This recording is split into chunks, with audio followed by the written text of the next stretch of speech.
This conference will now be recorded.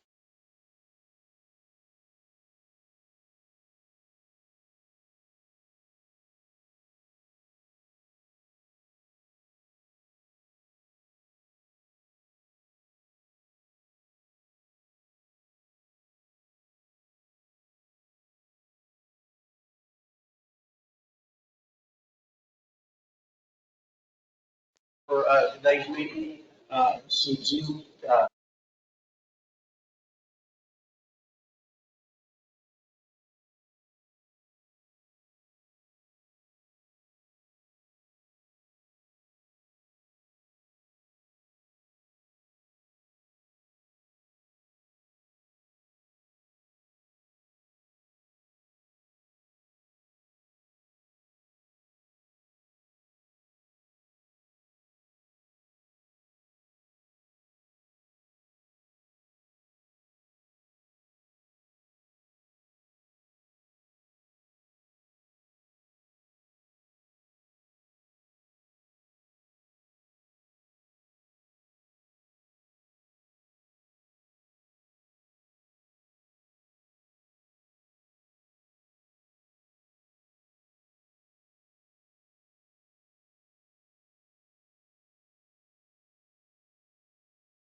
Anita, who is filling in, is doing a great job for us. She did let me know that if we do have comments online, we're experiencing some pretty high feedback on the online system. So she'll raise her hand and let me know, but be ready with your ears because it could be a little bit reverberating. Okay. Okay, we'll move on to the consent agenda, items number 5 and 6. Those went out in your packet. Those are the minutes and the expenditure report. If the committee wishes, you can choose to action that as a single item, or you can choose to discuss either one of those. Make the motion that we accept. We've got a motion to accept the consent agenda as well as second. Is there any further comment, questions concerning this agenda? Seeing and hearing none, all those in favor say aye. Aye. All those opposed say no. Any abstentions? Ayes have it, motion carries. Move on to item number 7, which is the presentation concerning the Leadership Central Texas graduation, led by Dominic Elizondo. I'm also going to turn that over to Jim for initial introduction. Yes, Dominic has done an amazing job the past couple of years on this program, and we're excited to have our graduation today. This program was an offshoot many years ago of a strategic planning session that we held, and actually I should say workforce held, and a discussion of sort of a finishing school for people who go to your local leadership trainings, like Leadership Temple, Leadership Belton, Leadership Milam County. And so they come here for three consecutive sessions over the summer, and this is their graduation ceremony. So thank you for running that program, and we look forward to hearing about the graduates. Thank you.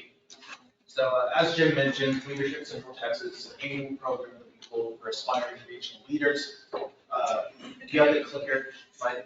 I do. Oh. You can come get it, or I'll do it.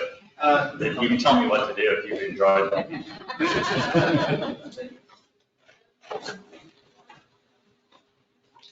So the purpose is to essentially help build local leaders, community leaders.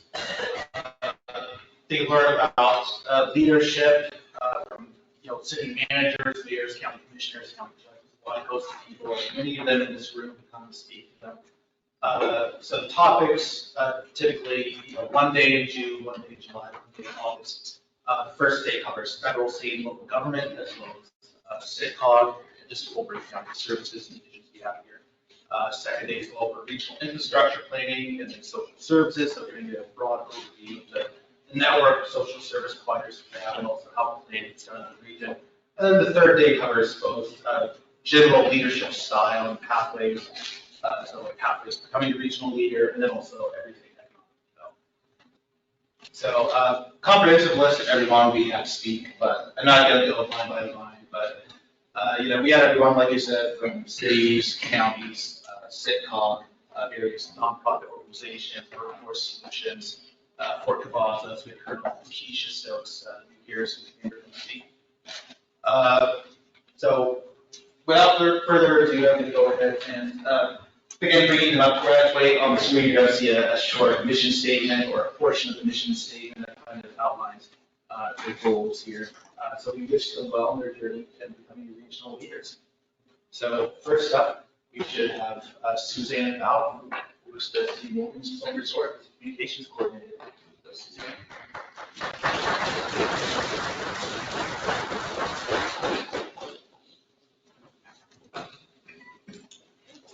Thank you.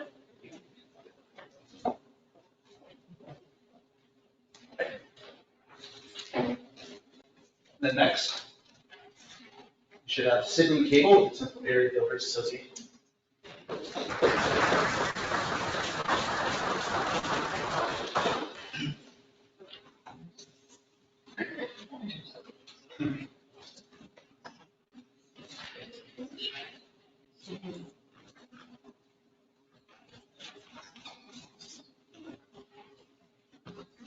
Then Mercedes Bochat, who's a transit planner with the Philadelphia Transit District.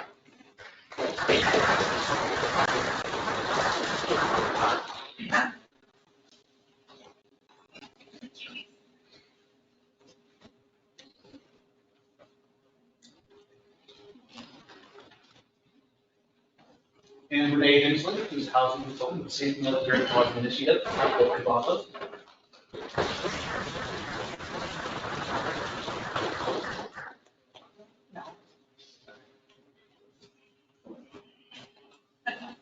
Thank you. Thank you.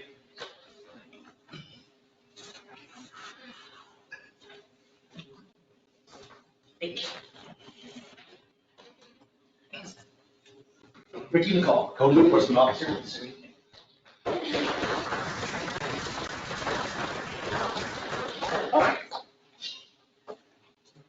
Great.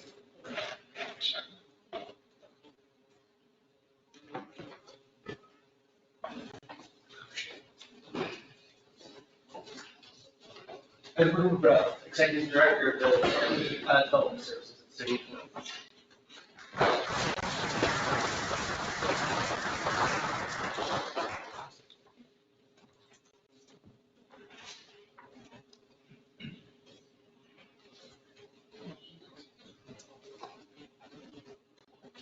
Larry Wilson, Justice Secretary.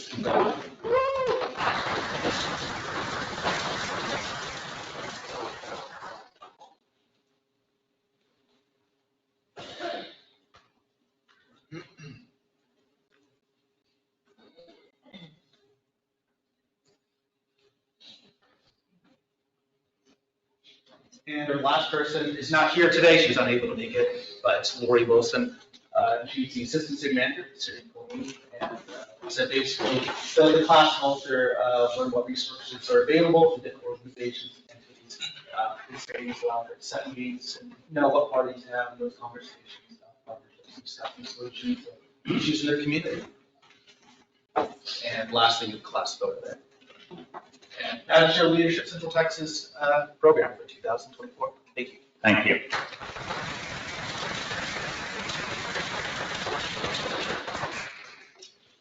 Indeed, congratulations to all graduates, and Dominic, again, thank you for heading up the program. Great job. Yes.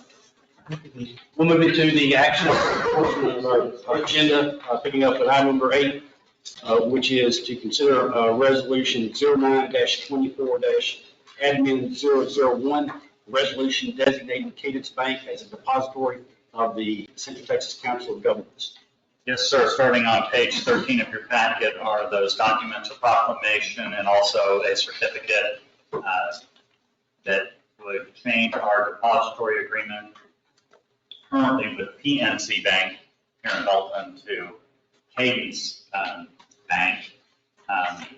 Michael Urban and Sue Jordan went through a process to solicit qualifications and evaluate the qualifications and bring this forward to you as a recommendation that I recommend your consideration and approval of. Glad to answer any questions you might have. Any questions for Jim concerning the resolution as presented? Move to approve the resolution. We've got a motion to approve the resolution and a second. Any further discussion on item number 8? Seeing none, all those in favor say aye. Aye. All those opposed say no. Any abstention? Ayes have it, motion carries. Item number 9 on the agenda is to consider resolution 09-24-PRS 001, a resolution authorizing the FY 2025 solid waste grant implementation program. Yes, starting on page 18 is the resolution. On 19 is the tabular breakout.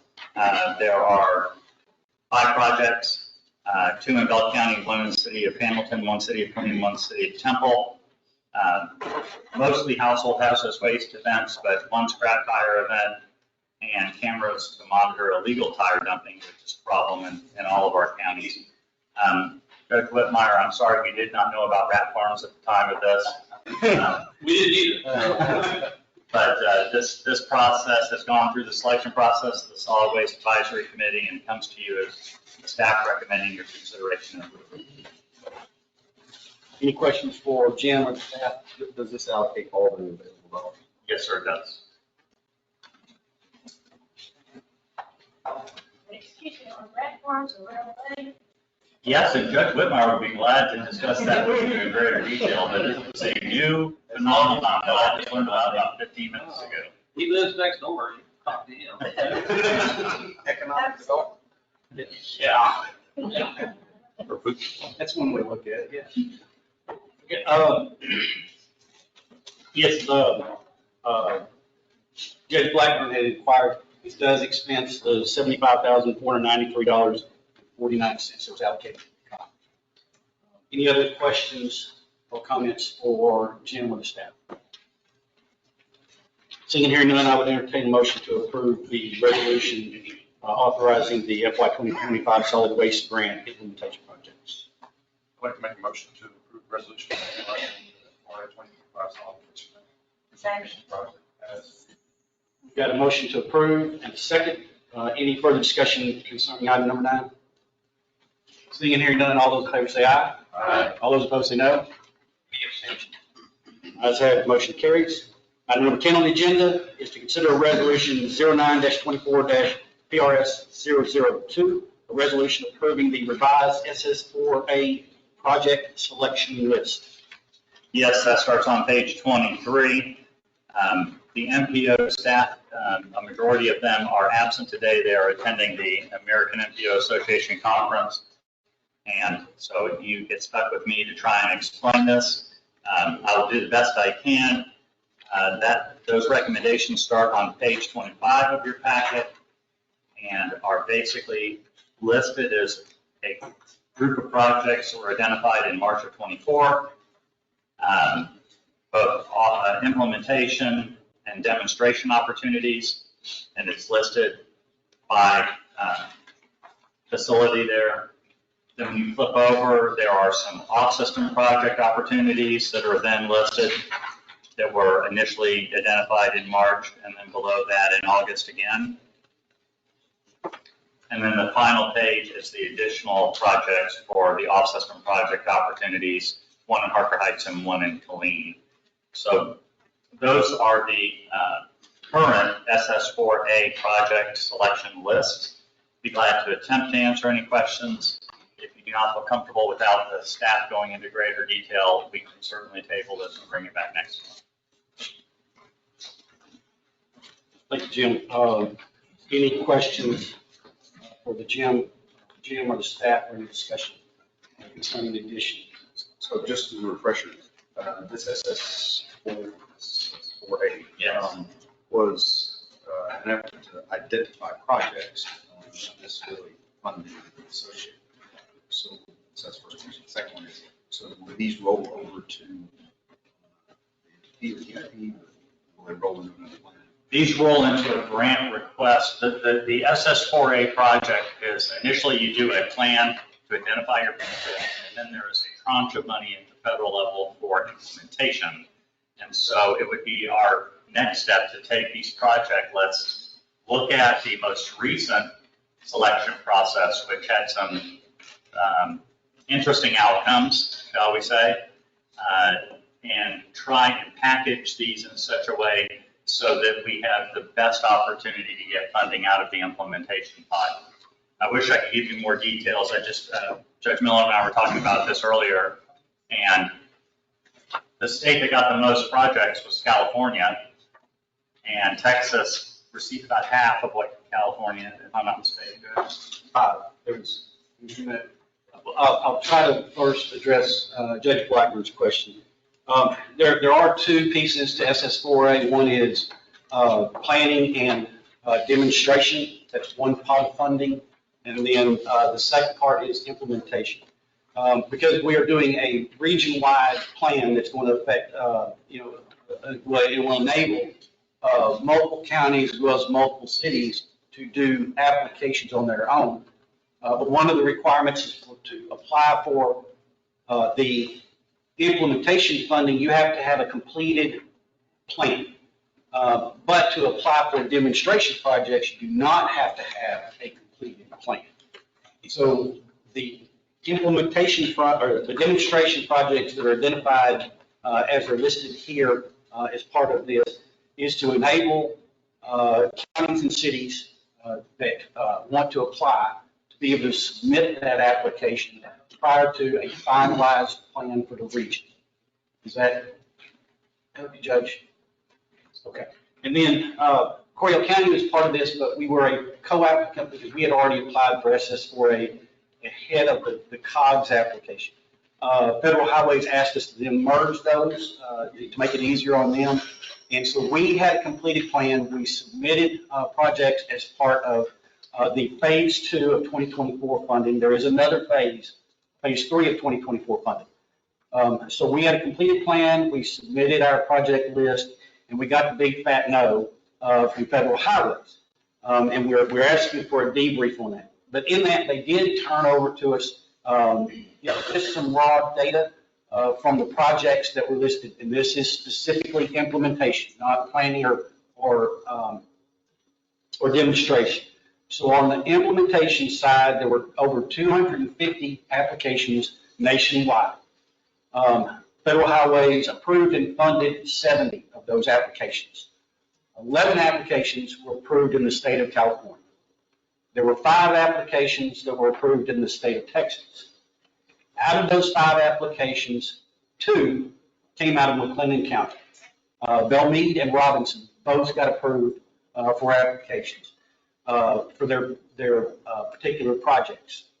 And overall, a quick analysis of the approval list of projects, it appeared to me, just in a very cursory glance, I didn't do the hard, 5th grade math on it, but it appears that urban projects exceeded rural projects by about 3 to 1. So in our recent meetings within the TEMPO, under the Technical Advisory Committee and the Policy Board, I've discussed with them, and we talked with a little bit about the vendor who's writing, Kinley Horn, who's writing our overall regional SS4A plan. It may be prudent for the region to look at a consolidated application when we move forward, whether that's either demonstration or implementation, because I do believe, looking at some of the numbers, they were big number of projects in the 15 to 20 million seemed to be a sweet spot. There were a few that were over that, there were a few less than that, but projects in the 15 to 20 million mark seemed to be a pretty good sweet spot. as well as there was heavy weighted, it seemed to be a heavy weighted metric on your ability to reflect low to moderate income or economically disadvantaged areas and people within that group. And so in Roger Miller's very crude analysis, it's going to be very difficult for Mills County to compete on the national level. But if we can group like projects within rural areas as well as like projects in the urban areas and combine those, I think we have a much better chance of pulling down some of this federal funding. And it is still funded, I want to say it's in excess of $1 billion is still left in the pot for the third round of 24 and then looking into FY25 funding. So sorry, I didn't mean to be long-winded, but I want to get you caught up on that because it is, the plan is making great progress. I appreciate all the work that Kenley Horn's doing on behalf of the region. I mean, I think we really chose our vendor wisely. And I think they're going to do very well for all of us. So there's your 101 on SS4A. Thank you, Josh. Isn't this resolution under CTCOG, are we not asking Kimberly Horn in effect to do that? Is to put Yes. these projects up and do, this is basically one project for CTCOG as a whole, so that each of these individual cities or counties don't have to go through this themselves. That's under the demonstration, yes. That is my understanding under demonstration, that it is adding these projects into the demonstration packet to be a one project thing. The next step down the line is the implementation, and that's the one where I think we're going to have to take the same approach. This is the global list of projects that we would like Kimberly Horn to package. These projects got here because Kimberly Horn did all of CTCOG and ranked these a priority that would qualify for that grant. These are, in essence, our best shot at trying to get these federal funds for this entire region. Yes, sir.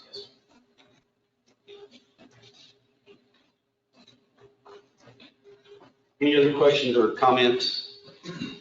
Discussion. Move to approve the resolution as presented. We've got a motion to approve the resolution for the revised SS4A project list.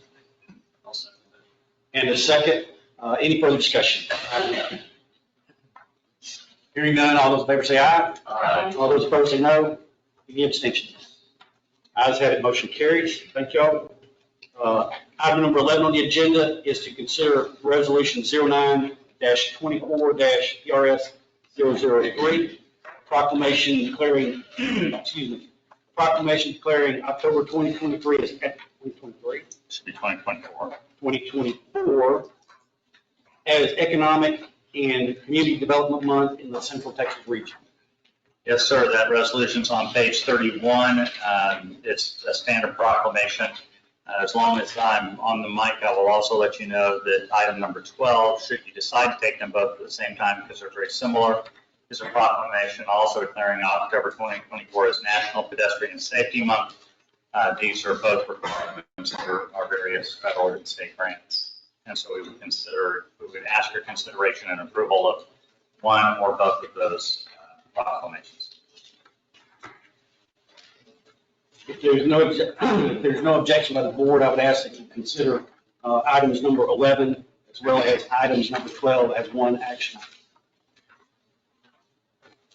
Make a motion to accept both items. A second. We have a motion to accept both proclamations and a second. Any further discussion considering items number 11 and 12 on the agenda? Hearing none, all those in favor say aye. Aye. All those opposed say no. Any abstentions? Ayes have it, motion carries. Brings us to item number 13 on the agenda, which are the reports. We'll begin with the Area Agency on Aging. George.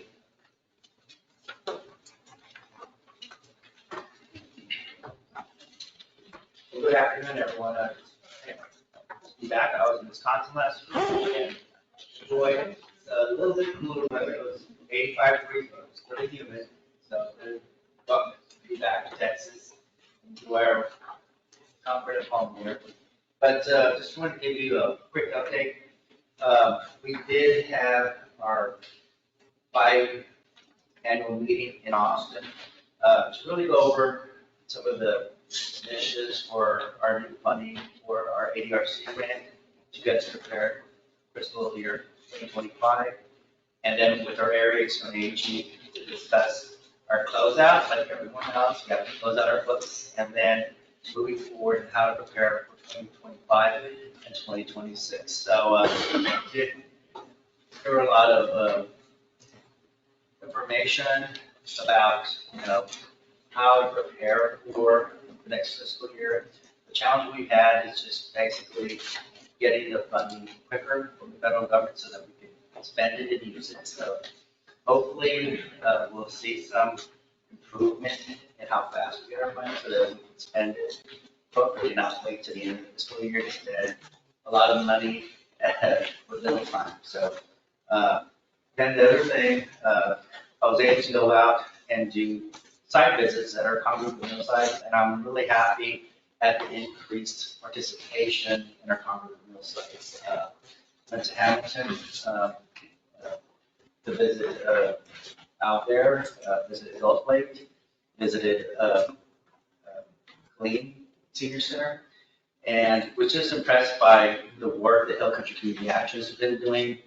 They've really taken on a lot of responsibilities in running senior centers, but also they're working hard at improving the meals. And so I think that was the biggest complaint. I don't know, when I first came here, we always heard about the meals not being great. Well, they're doing a better job, and I think the other part of it is once we get our kitchen here in Bell County, I think you'll see a great improvement. And thank you to Bell County for allowing the kitchen to open up at the diversion center, so I think that's going to help us with improving all the meals here in Bell County. Next slide, please. Just want to give you a quick update on our TBC grant. We've done a lot of onboarding events, so part of the initiative is we have to sign up people, then get them certified. So we launched our webpage so that individuals can do this online, submit their paperwork, their documentation that they need, so that we can move faster with determining their eligibility. We were actually at Fort Cavazos on September 10th to promote, our vet ride program, and then just this week, if you weren't there at the Bell County Senior Expo, 5,000 people. It was crazy, and everyone was dressed up in their winter interpretation of what winter meant to them, whether it was Christmas or cold or frozen, but we had over 5,000 people show up, so we were able to share a lot of information about what we're doing. I know the HOP was there to talk about the microtransit, and so all those things were critical for us. We also enrolled 2 new rule vendors. I think that was another critical factor that we had a challenge in, is finding vendors that will help support some of the rural initiatives that the HOP can't do. So we're working on starting that up by next month. So that's the update for the grants. And then the other part that we've been working, and you'll see from my activities, a lot of things happening, is our partnership development. We'll continue with UMHB and Baylor Scott might to do a lot of trainings here on the CTCOG campus. Working with Temple College, because they have some initiatives that they're wanting to partner with us on aging issues and to support their adult education learning part. Alzheimer's Association has been helping us with doing support groups here. And United Way is going to be hosting with us, was it Warm Texas, to do an information conference here in Belton. So they'll be having it here in our building, and Stephanie and I will be working on the hosting that event and bringing in some good training for people that help with resources for us in the state of Texas. It's just a list of all the different things that are happening here. So if you're interested or anyone you know, any of these classes, they'll be happening this year, and then I'll be planning for stuff for next year. So, any questions? Thank you. George, I'd like you to know I found it very strange. I was having dinner with two couples that I've known for many, many years. And I said, what are you doing this week? And they said, oh, we're going to the Senior Expo. And I thought, good. But apparently my friends are now eligible to be in the Senior Expo, so that has its own side of things. So thank you for a great event. George, thank you. Next up, we have housing with Carmen Lynn.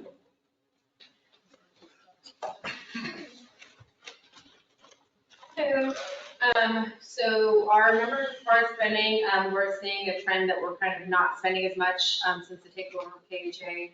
On average, we're probably spending between 1.9 million to almost $2 million monthly. That's kind of slowing down because we've already transferred the majority of the clients, maybe with a few outstanding contracts. We still don't have any families in San Saba or Hamilton County, so we would like to work on outreach there to see if there's anybody on our current waiting list to make sure that we can get some families out there to our outlying counties that don't have any. Bell County spending $1.7 million, 75,000 in Cordell, 2,000 in Milam, 5 in Lampasas. Next slide. So we are currently in the process of processing and completing the annuals for all the KHA clients that we took over. So we added about an additional 350 clients for just January. So we're working on those. The utility allowances and the fair market rents have come out from HUD, so we'll be updating those. You'll see those next month for a resolution that we'll need updating.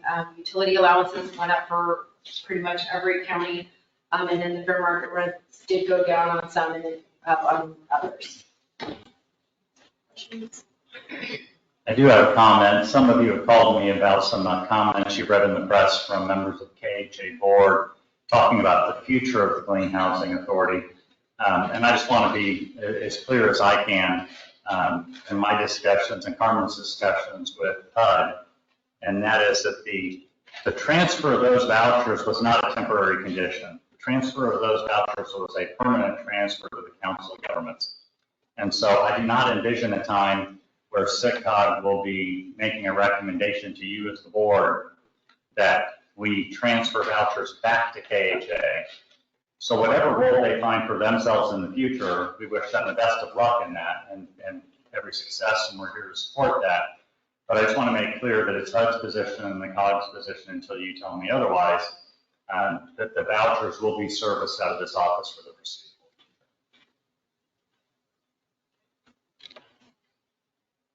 Thank you. Thank you, Carmen. Next up, we've got Planning and Regional Services. And as Jim had mentioned, Ryan is at a conference, I believe, Yes. This week. And so Jim's going to do his best. Ryan I will Nelson. do my best, your Ryan Nelson invitation. There are the statistics on homeland security and things that are up to date. Hazard mitigation plan 85% complete and is at TDM for review. So we hope to hear back from that soon. Jesse can answer any questions on that. The state emergency radio infrastructure project, you've seen this before. We're still coordinating with regional partners so that we can get all of our preliminary approval moved to final approval. Peace officer training, there was one class in September, 30 attendees. There are 3 classes scheduled for October and 4 in November. 911 calls for the month of August, 25,000 calls. You can see a majority of those, 19,000 plus, are at Bell County Communications Center. We did see a uptick in Lampasas County calls this month due to some events that were happening in Lampasas County. There's the historic trend. And 911 text, 123 total, most of them again in Bell County Communications, and Lampasas PD again had an uptick. And that's the historical trend on the 911 texts. GIS, 191 new addresses assigned for new residences in August. That's 95 in Bell County, and the balance is depicted in the chart. Planning, the next meeting for DDCT is October 3rd. And if you're not getting the regional highlights and funding opportunities newsletter, let staff know. We'll make sure you get on that mailing list. And there are some events happening or just happened as far as the Regional Transit Advisory Group and the SWAC meeting. We've talked a lot about Safe Streets for All. That's the tracker for the in-kind. We're a little bit behind on in-kind, but we have no reason to believe that we won't, with this meeting and others, get right over the in-kind half. You've approved the preliminary list of the action plans, so I'm just going to flip through these slides quickly. These are the projects that you just identified and approved, and you can see that they are spread all across the region. K-Tempo, TxDOT's 10-year plan was $104 billion. These are the various funding sources that are applicable to MPOs, which are Metropolitan Planning Organizations, which is the designation federally of K-Tempo. Category 2, 7, 9, and 10 CR. And this is a chart that shows you how those various funding sources have fluctuate from time to time. You can see that in Category 2, back in 2020, we were at 34 million. The next year, we were at 9.9, almost 10, and it just fluctuates, 48 million in FY23.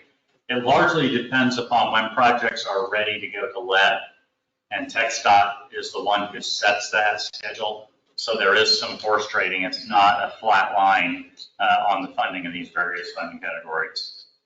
And then here's a projection going forward out to 2028. And I did my best to Ryan Nelson, but he'll be back tomorrow, so feel free to give him a call to fill in the holes. But our partner at Workforce, Susan Thomas, is up next. Good afternoon. I have two things to talk about today. One is our budget, and two is our most recent award. This is a reminder, we have some new folks around the table. The Council of Government serves as the fiscal agent for the workforce, and so we're always very pleased about that. So I want to bring you up to date. I'm giving you the short version, not the long version that our board had this morning. This is a 10-year picture of how our funding has sustained. It goes up about every year. We are hopeful that it will continue, but who knows? But we started off about the same level that we started off last year. Next slide. Next. Yes, ma'am. Well, okay.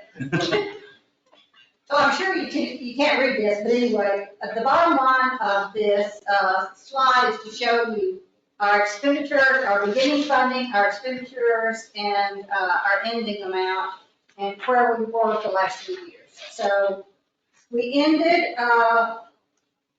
July 1 at 39,683 and some change, and we're beginning level about the same. Maybe we're down 100,000. So we always receive additional money during the year, so hopefully that will continue. Is there another slide here? That's all you had? Oh, that's good. Okay. Is it one more? Oh, yes, you are. I'm my mistake. Okay. I like graphs, but it just shows you that child care is the driving factor in our budgets. Child care is 73% of what we do. And we have a wait list. It's not nearly the wait list that Tarrant County has at 117,000. I think our wait list is around 1,000.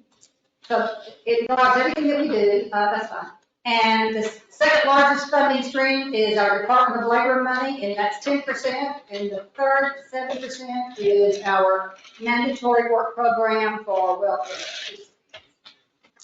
And lastly, we're very pleased. We won the National American Legion Award for the Outstanding Employment Services Local Office. There were 5 awards nationally, and Texas received 4 of the 5. So we were pleased to be in that category. And our board chairman went with Linda Angel and Susan to New Orleans, and we received that award. In July, I haven't seen since July, we received the Texas American Legion Award for the same program, our services to transitioning soldiers out of Fort Depository. At that meeting, they also passed a resolution to send forward to Congress and to Department of Labor to fully fund our project for process. And the same resolution is in the works for the national one, so cross your fingers. Okay, thanks. Thanks, Susan. And Lewis. And Lewis. And Lewis is in coat and tie today. Because Susan's in Because town. Susan's. I know. You're not supposed to show my secrets. That was nothing. Okay, so let's see, first slide, we've got new unemployment data. This is as of September 20th. Bell County came out at 5.1%, Coryell 5%, Hamilton 4%, Lampasas 4.3%, Milan 4.7%, Mills 4.3%, and San Saba 4.1%. That gives our total unemployment rate for our 7 counties at 5%. So you'll notice, if you go back one, right. So I want to explain a little bit about the blank data that you see up there. So next to each county, it will tell you what the top 5 UI claims by industry were in that county. And then you get down to Mills and to San Saba, and it says blank, blank, blank, blank, blank.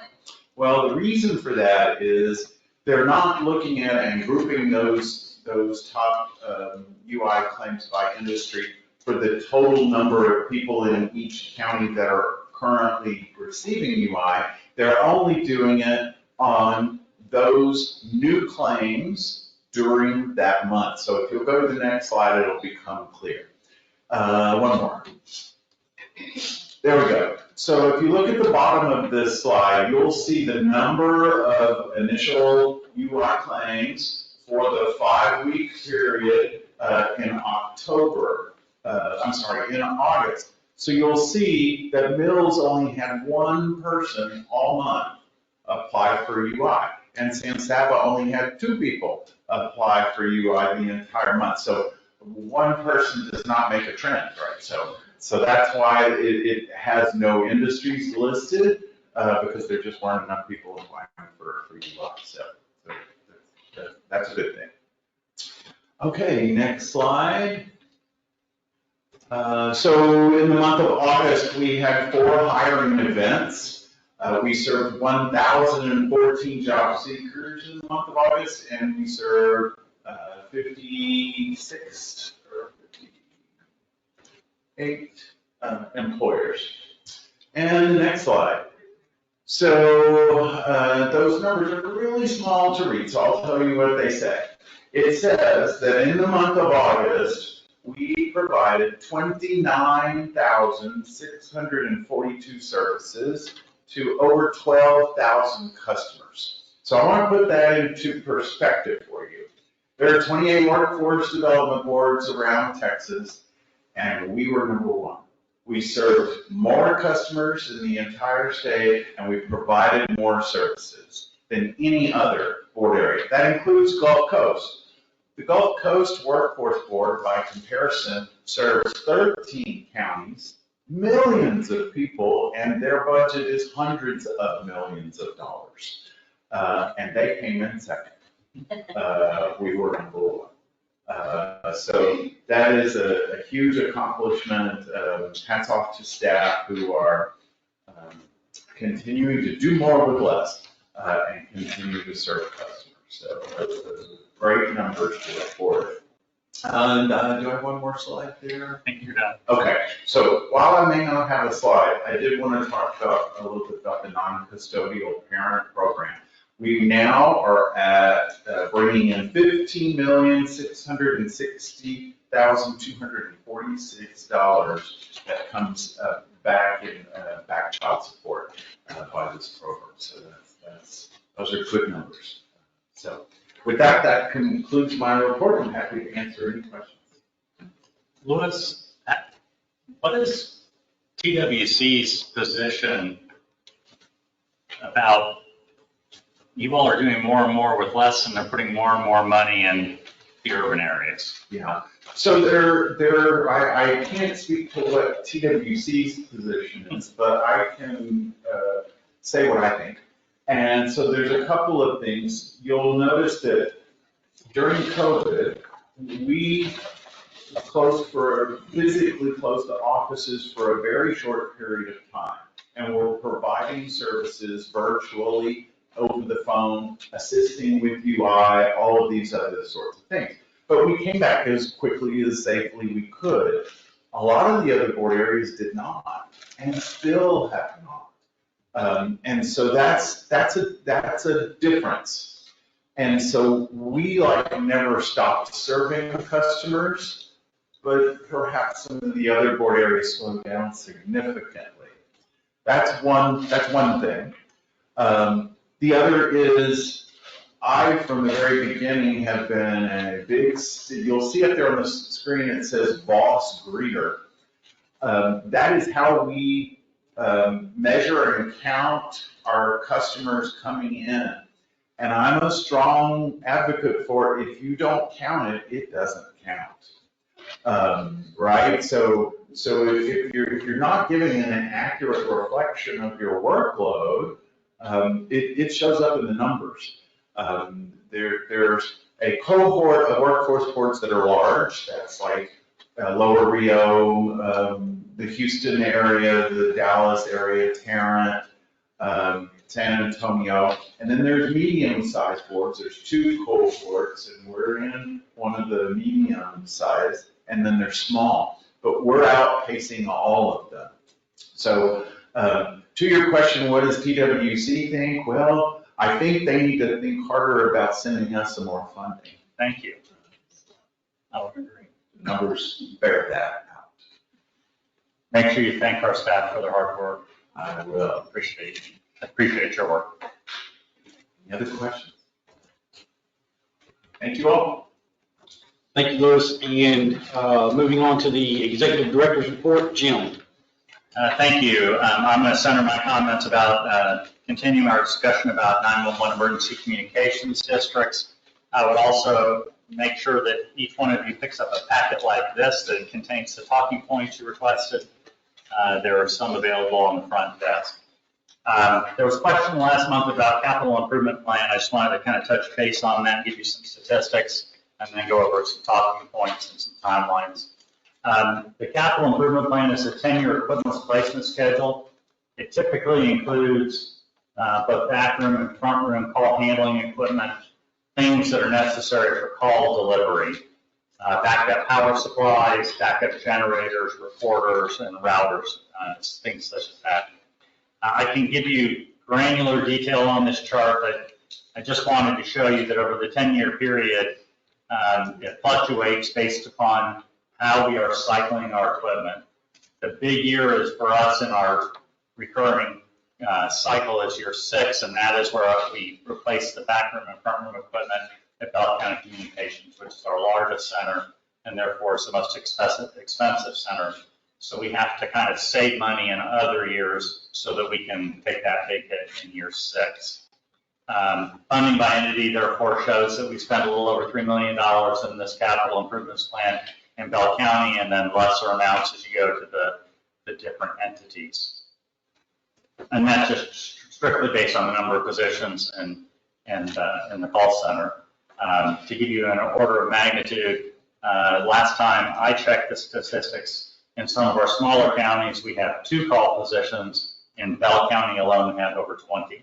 So it's just a function of the number of positions and the amount of equipment it takes to equip that center.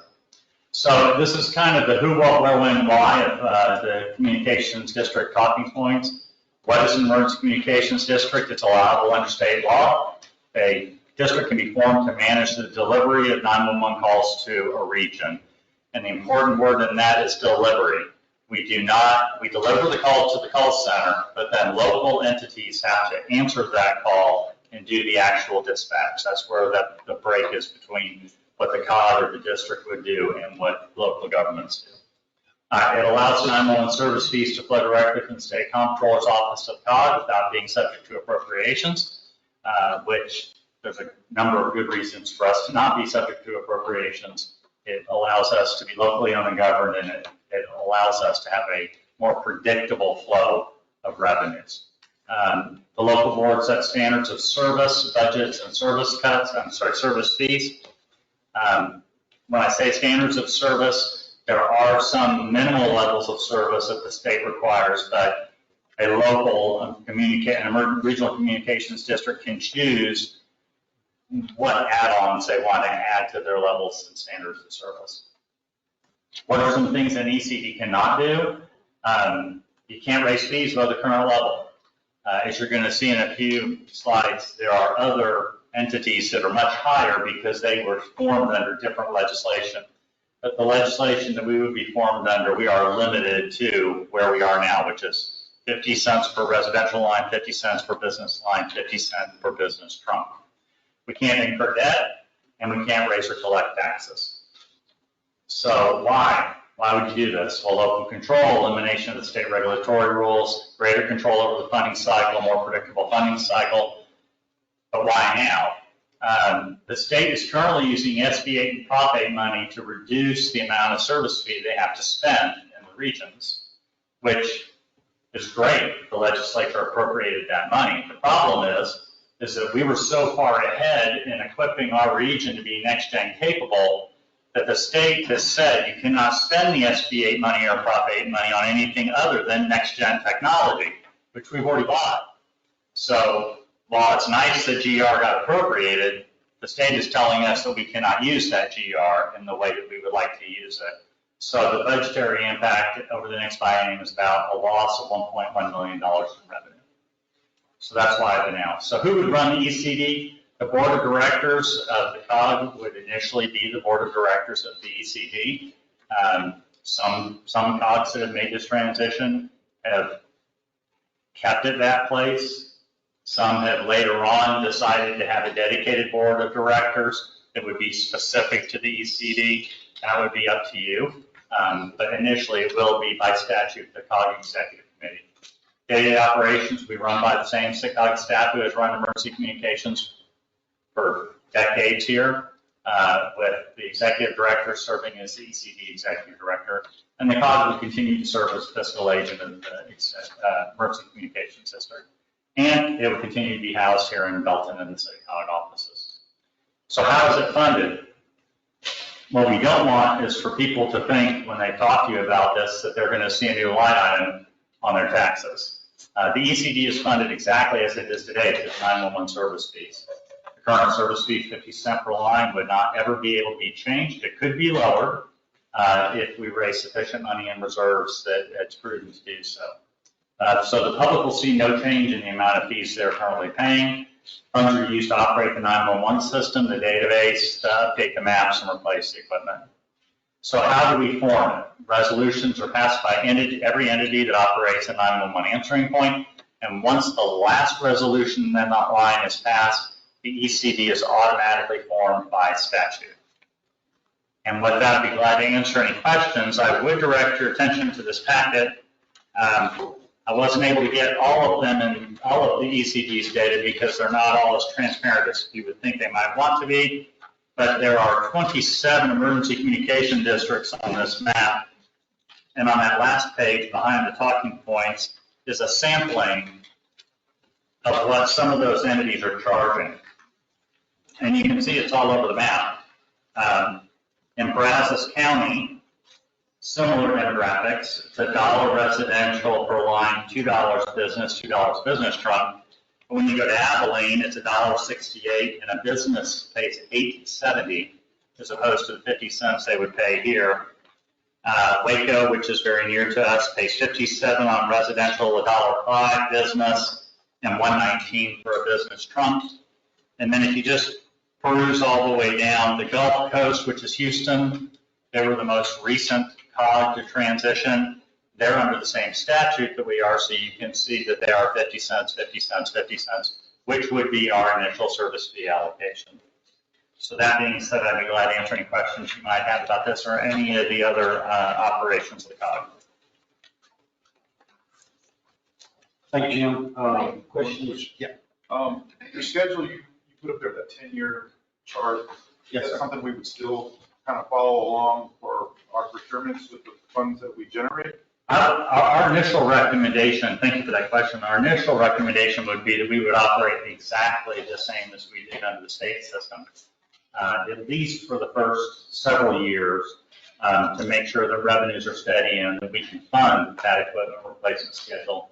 If we find that revenues are sufficient to compress that schedule, as technology advances, of all things, the equipment's getting more cost effective. It's not getting more expensive, which is strange given today's economy. So we may be able to actually compress that schedule as we go forward. But our initial recommendation is that we leave it exactly the same, stay on that rotation until we built up sufficient reserves as a district that we can start making some recommendations to change that schedule. That kind of leads into that question. My next question would be about reserves, because you don't want to, pull the trigger and reduce things until you see how it's going to cost you over that period of time for the life cycle of all the equipment and updates and whatnot. Because, as inflation hits everybody across the board over the last few years, it does probably ripple through the expense that we have to incur as well to update the equipment. It might be getting cheaper with the technology, things still grow in price. Absolutely.